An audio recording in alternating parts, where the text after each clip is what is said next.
আসসালামু আলাইকুম। অনার বাংলাদেশ থেকে আমি মোহাম্মদ ইসমাইল আজকে আপনার সামনে নিয়ে আসলাম হনার X6C। আমাদের এর আগে যে মডেলটা ছিল এটা ছিল হনার X8B অলরাউন্ডার কি। বর্তমানে আমরা যে প্রোডাক্টটা হাতে পাচ্ছি এর মডেল হচ্ছে অনার X6C AI পাওয়ার কুইন। তো এই ফোনটাতে প্রথমত রয়েছে ডিসপ্লে। এর আগে আমরা যে ডিসপ্লেটা দেখছি এটা হচ্ছে আপনার নচ ডিসপ্লে, কিন্তু এটা হচ্ছে পাঞ্চুয়াল ডিসপ্লে। ইভেন আপনার এটা ব্যাটারি হচ্ছে 5300 mAh, তাছাড়া 1010 nit speed brightness, 35,000 fast charger, 5300 mAh battery. আর এইটাতে রয়েছে সব থেকে ইউনিক একটি বাটন যার নাম হচ্ছে এআই বাটন। আর এই ফোনটির বর্তমান প্রাইস 14,999 টাকা। ইভেন আমাদের এই ফোনটি আমরা আজকে থেকে সেল শুরু করতেছি। এই ফোনটির প্রাইস হচ্ছে 14,999 টাকা।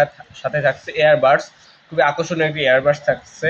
আর এই ফোনটি নিতে আজই চলে আসুন আমাদের হনার ব্র্যান্ড শপে এবং আপনার পছন্দের ফোনটি পারচেস করে নিয়ে যান।